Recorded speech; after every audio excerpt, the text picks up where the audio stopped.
रामपुर नाम का एक सुंदर सा गांव हुआ करता था। गांव में दो भाई रहा करते थे, मदन लाल और मोहन लाल। मदन लाल बहुत ही धनवान व्यक्ति था। उसके पास धन दौलत की कोई कमी नहीं थी और उधर उसका छोटा भाई मोहन बहुत ही गरीब व्यक्ति था।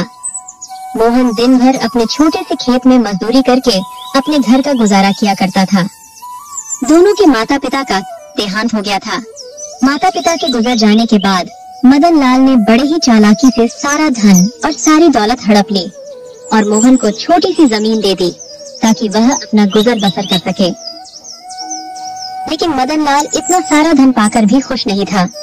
उसके मन के कोने कोने में धन की चाह भरी हुई थी और उसकी नजर अब अपने छोटे भाई मोहन की जमीन पर थी। मदन लाल किसी भी तरह अपने छोटे भाई मोहन की जमीन हड़पने की फिराक में था, क्योंकि मोहन की जमीन बहुत ही ज्यादा उपजाऊ थी। उसमें अच्छी खासी फसल बिना खाद या फिर बिना कुछ ज्यादा मेहनत के ही हो जाती थी। जमीन से उपजाए फसल से मोहन के घर का गुजारा और उसके बेटे की पढ़ाई लिखाई अच्छी खासी चल जाती थी और उन्हें किसी चीज की कमी नहीं होती थी। मोहन उसी जमीन के बादौलात ही अपने बेटे को शहर में पढ़ा रहा था।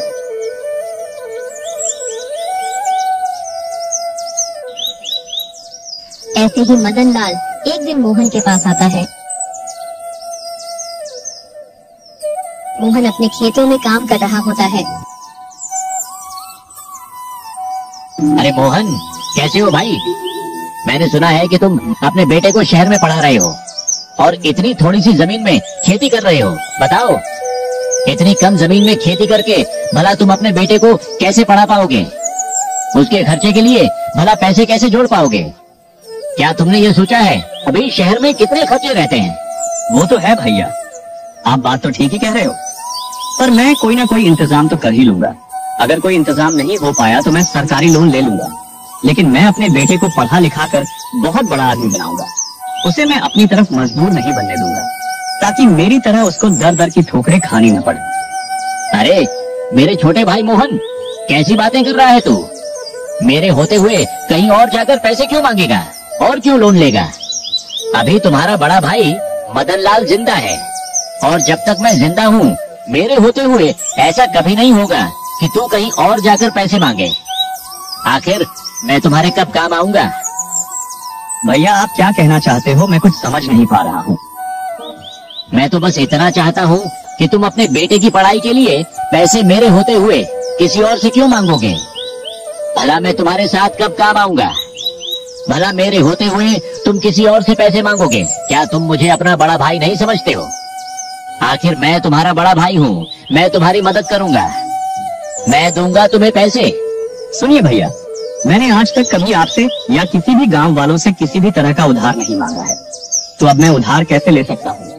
अरे नहीं, कोई बात नहीं, तुम मेरे छोटे भाई हो, तुम मुझसे पैसे ले सकते हो और बदले में तुम अपनी इस जमीन को मेरे पास गिरवी रख देना, जिस तरह बाकी गांव वाले अपनी जमीन मेरे पास गिरवी रखते हैं। भैया, मैं आपके पास अपना खेत गिरवी नहीं रख सकता हूँ। इसी खेत की बदौलत तो मैं अपने बेटे राजू को शहर में पढ़ा रहा हूँ और मेरे घर का गुजारा का जरिया मात्र यही एक खेत है। इसलिए भैया, आप मुझे माफ कर देना, मैं आपको ये खेत नहीं दे सकता हूँ और मुझे पूरा विश्वास है कि मैं इसी खेत से एक दिन अपने बेटे राजू को पढ़ा लिखा कर एक बड़ा आदमी बना दूंगा। मुझे माफ कर देना भैया, मैं आपके पास अपना खेत गिरवी नहीं रख सकता। ये सुनते ही मदन लाल बहुत ही गुस्से में अपने घर वापस चला जाता है। वह अपनी चिकनी छुपड़ी बातों से कुछ भी नहीं कर सका और इधर मोहन भी अपने काम में लग जाता है। ऐसे ही कुछ दिन बीत जाते हैं।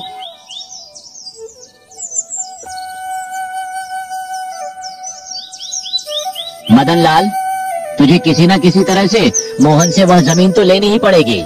मदन लाल इतना कहकर सोच में पड़ जाता है कि मोहन की जमीन को कैसे हड़प लिया जाए। तभी मदन लाल के दिमाग में एक तरकीब सूझती है और वह मोहन के घर चला जाता है। अरे मोहन भाई, मुझे तुम्हारी खुददारी देखकर बहुत अच्छा लगा। मैं तुम्हारा बड़ा भाई होने के नाते तुम्हारी मदद करना चाहता हूँ और तुम भी मेरी मदद लेने से इनकार नहीं कर पाओगे। अगर तुम मुझे अपना बड़ा भाई मानते हो तो तुम मेरी मदद लेने से इनकार नहीं करोगे। ठीक है मदन भैया, ये आप मुझे क्या कहना चाहते हो? भाई, अगर तुम चाहो तो मुझसे पैसे मत लो और ना ही तुम अपनी जमीन मेरे पास गिरवी रखो। भाई, तुम एक काम करो, जो गांव के दूसरी तरफ मेरी एक जमीन है ना, वे तुम्हारी जमीन से 5 गुना बड़ी है। तुम एक काम करो, तुम कुछ दिन उस जमीन पर खेती कर लो। उस खेत में हमेशा फसल अच्छी होती है, उससे तुम्हें काफी मुनाफा होगा और उससे मिले पैसे से तुम अपने बेटे की पढ़ाई पूरी कर पाओगे। और इसके बदले में मुझे कुछ नहीं चाहिए, बस एक छोटी सी बात है कि जब तक तुम मेरी जमीन पर खेती करोगे तब तक मेरी जमीन तुम्हारे पास रहेगी और तुम्हारी जमीन मेरे पास रहेगी। अच्छा ठीक है भैया, मुझे आपकी बात मंजूर है। आप जैसा कह रहे हैं मैं वैसा ही करूंगा। मैं आपकी जमीन पर इस बार खेती करूंगा। मोहन ना चाहते हुए भी बड़े भाई मदन लाल की बात मान जाता है। मदन लाल बड़े ही चालाकी के साथ अपने छोटे भाई मोहन से जमीन के कागजों पर उसका अंगूठा लगवा लेता है, क्योंकि मोहन को पढ़ना लिखना नहीं आता था। इसलिए वह उन बातों से अनजान था कि उन कागजों पर क्या लिखा है।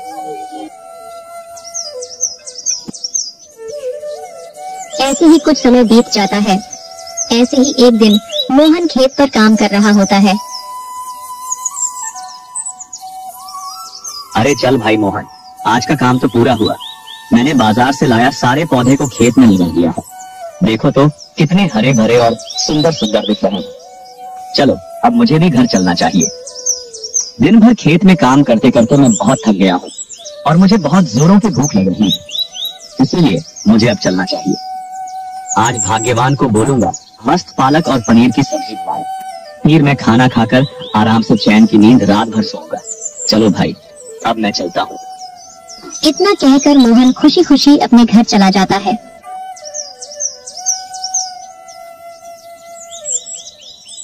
अगले दिन सुबह सुबह जब मोहन अपने खेत पर जाता है तो देखता है कि उसके सारे पौधे मर चुके थे। ये सब देखकर मोहन एकदम से हैरान हो जाता है। उसे समझ में आ जाता है कि उसके भैया ने उसे धोखा दिया है, अपनी चिकनी चुपड़ी बातों में फंसाकर उसे ठग लिया है। यह तो एक बंजर जमीन है। हे भगवान, अब मैं क्या करूं? ये क्या हो गया मेरे साथ? मेरा तो बहुत नुकसान हो गया। हे भगवान, मेरा तो पूरा खेत बर्बाद हो गया। हाय रे, अब मैं इस महीने का अपने घर का गुजारा कैसे चलाऊंगा? भैया ने मुझसे झूठ बोला, मुझे ठगा है उन्होंने। ये तो एक बंजर जमीन है। मैं अभी भैया के पास जाता हूँ। हाँ, यही सही रहेगा और उनसे कहूंगा कि मेरी जमीन मुझे वापस कर दीजिए।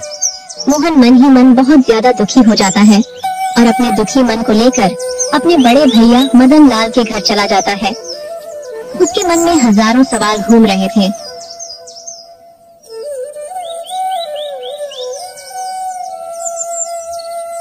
बड़े भैया सुनिए, आपकी जमीन मेरे किसी काम की नहीं है। वह जमीन एक बंजर जमीन है, इसलिए आप कृपा करके मेरी जमीन मुझे वापस लौटा दीजिए। अभी तक मेरा उस जमीन पर बहुत सारा नुकसान हो चुका है। क्या रे मोहन, ये तू क्या कह रहा है? और पहले तू यह बता कि तू किससे पूछकर अंदर आया। और तुम ये मत भूलो कि तुमने अपनी मर्जी से इन कागजों पर अंगूठा लगाया था और उन कागजों में साफ साफ लिखा था कि तुम्हारी जमीन अब मेरी है और वह भी तुम्हारी मर्जी से। हम दोनों ने अपनी जमीन अदला बदली कर ली है। अब तुम्हारा इस जमीन पर कोई अधिकार नहीं है। अब वह जमीन सिर्फ मेरी है। इसलिए खैरियत चाहते हो तो तुम यहाँ से चले जाओ और जाकर अपनी उस बंजर जमीन पर खेती करो। चल निकल अब यहाँ से, और दोबारा यहाँ आया और जमीन लेने की बात कही तो तुम पर मैं पुलिस केस कर दूंगा। सारे कागजात पर मोहन का अंगूठा लगने के कारण मोहन कुछ नहीं कर पाया और मायूस होकर घर लौट आया।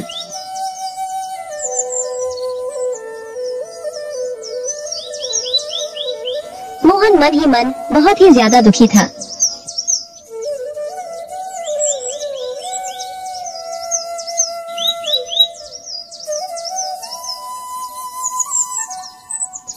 ऐसे ही दिन बीतने लगते हैं और एक दिन राजू अपने पिताजी के पास पढ़ाई की फीस के लिए फोन करता है। पिताजी, महीना पूरा हो गया है, फीस देने का समय आ गया है, इसलिए मेरी फीस भिजवा दीजिएगा। बेटा मुझे माफ कर दो, अभी घर में कुछ समस्या आ गई है, इसलिए मैं तुम्हारी फीस अभी नहीं भेज सकता हूँ। मैं क्या करूं? अभी घर की स्थिति बहुत ही खराब हो गई है। घर का गुजारा चलाना ही बहुत मुश्किल हो गया है। मुझे माफ कर देना बेटा, मैं तुम्हारी पढ़ाई के लिए पैसे की व्यवस्था कहाँ से करूं? मुझे कुछ भी समझ में नहीं आ रहा है कि मैं तुम्हारी आगे की पढ़ाई कैसे करवाऊं। राजू के बार बार पूछने पर मोहन सारी बात अपने बेटे को बता देता है। वह अपने बेटे को इस बात की जानकारी नहीं देना चाहता था, क्योंकि वह घर की परेशानी बेटे को बताकर उसे परेशान नहीं करना चाहता था। पढ़ाई की फीस समय पर न मिलने के कारण राजू को अपनी पढ़ाई बीच में ही छोड़नी पड़ती है। अच्छा ठीक है पिताजी, मैं कल ही गांव आता हूँ। देखते हैं मिलकर क्या कर सकते हैं। आप चिंता न करें, मैं कल ही आ रहा हूँ।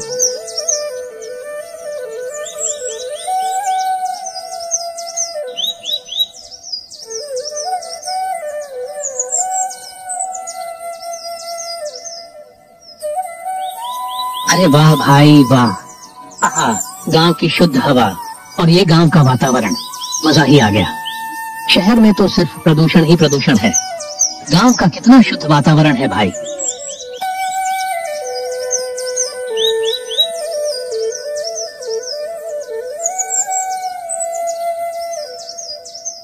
घर पहुंचने के बाद मोहन राजू को सारी सच्चाई बता देता है कि किस तरह मदन लाल ने उसकी जमीन हड़प ली। अच्छा तो ये बात है, चाचा को तो मजा चखाना ही होगा। पिताजी मेरे पास एक तरकीब है, मैं जैसा कहता हूँ वैसा ही करिए। राजू सारी तरकीब अपने पिताजी को बताता है। फिर दोनों बाप बेटे रात होने तक का इंतजार करने लगते हैं।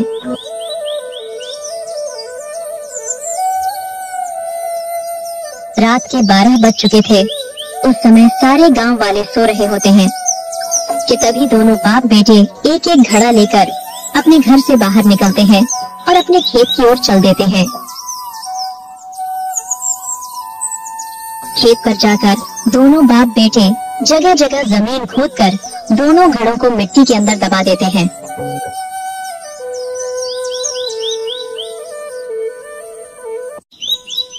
अगले दिन पूरे गांव में ये बात फैल जाती है कि खेती करने के दौरान मोहन को उसके खेत में 2 सोने से भरे हुए घड़े मिले हैं। गांव के हर कोने में सिर्फ मोहन की ही चर्चा हो रही होती है। जिसे भी देखो मोहन की ही बातें कर रहा होता है। अरे भाइयों, क्या तुमने सुना? आज मोहन के खेत से 2 सोने से भरा घड़ा निकाला है। अरे हाँ भाई, मैं तो देखने भी गया था। सच में 2 सोने से भरे घड़े निकले हैं। मोहन की तो किस्मत चमक गई, अब उसके गरीबी के दिन दूर हो गए। भाई मुझे तो अपने कानों पर विश्वास ही नहीं हो रहा है। अरे भाई, मगर वह तो एक बंजर जमीन थी ना, वहाँ तो कुछ भी नहीं उगता था। वहाँ तो कोई भी फसल लगाने में वह फसल ही मर जाती थी। तो खजाना कैसे निकल गया? अरे ओ हरि भाई, खजाना ऐसे ही जगहों में तो निकलते हैं। मोहन उन सिक्कों को बेचकर तो बहुत ही अमीर हो जाएगा। मोहन तो अब इस गांव का बहुत ही अमीर व्यक्ति बन गया है। उस मोहन को तो अब किसी चीज की कमी ही नहीं होगी। ये बात जब मदन लाल के कानों तक पहुंचती है, तब मदन लाल ये बात सुनकर बहुत ही ज्यादा बौखला जाता है। आखिर कैसे ऐसा हो सकता है? बेकार से बंजर जमीन से सोने से भरा घड़ा कैसे निकल सकता है? और वह भी 2-2। मतलब मदन लाल उस बंजर जमीन में और भी खजाना हो सकता है। मतलब मदन लाल, इससे पहले कि मोहन उस बंजर जमीन से सारे सोने के घड़े निकाल ले, तुझे वह जमीन मोहन से वापस लेनी पड़ेगी। मदन लाल बौखलाए हुए तुरंत मोहन के घर चला जाता है।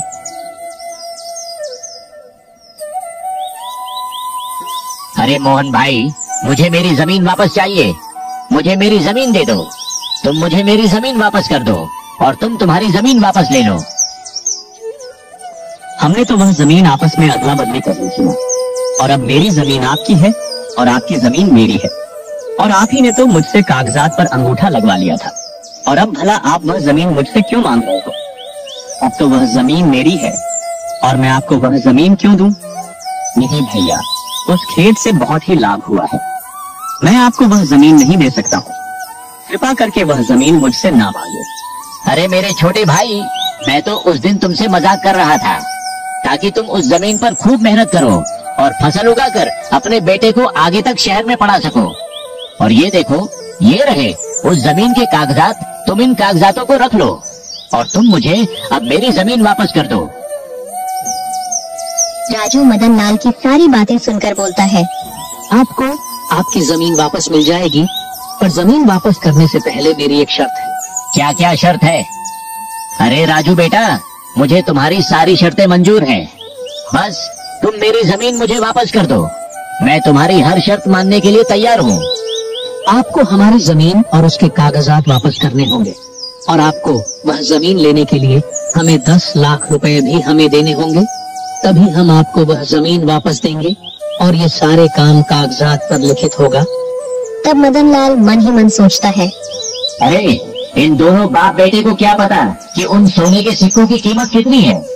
ये बाप बेटे दोनों ही बेवकूफ हैं। ये सिर्फ 10 लाख के पीछे पड़े हैं, बेवकूफ कहीं के। मैं उन सोने के सिक्कों को बेचकर एक ही दिन में करोड़पति बन जाऊंगा। हाँ हाँ हाँ बेटा, मुझे तुम्हारी सारी शर्तें मंजूर है। अच्छा तो ठीक है, अब मैं चलता हूँ। मैं कल ही तुम्हारे सारे पैसे दे दूंगा और तुम्हारे सारे कागजातों पर साइन भी कर दूंगा।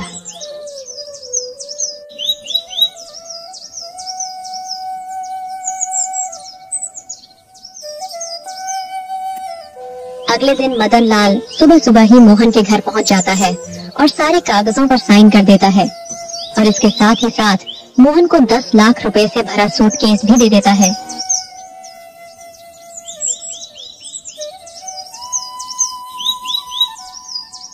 सारी प्रक्रिया पूरी हो जाने के बाद मदन लाल तुरंत ही अपने नौकर सुखिया को लेकर खेत पर पहुंच जाता है। सुनो सुखिया, पूरा खेत खोद डालो और मुझे तुरंत ही सोने से भरा घड़ा निकाल दो। जी मालिक, मैं अभी सारे खेत को खोद डालता हूँ और उन सारे सोने से भरे घड़ों को निकाल कर आपको देता हूँ। सुखिया खेत की खुदाई करना शुरू कर देता है और धीरे धीरे करके वह पूरा खेत खोद डालता है, लेकिन उसे कुछ भी नहीं मिलता है।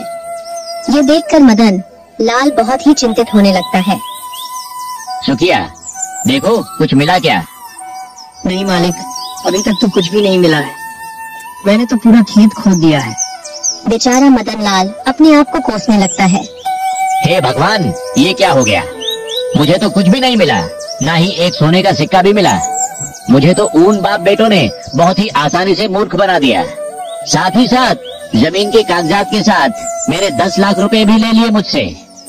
हाय रे, मैं तो लूट गया, बर्बाद हो गया। मैंने मोहन के साथ बुरा किया, इसलिए मेरे साथ बहुत बुरा हो गया। अब मैं क्या करूं? मोहन ने दोनों घरों में नकली सोने का सिक्का डाला हुआ था जो वो शहर से लाया था।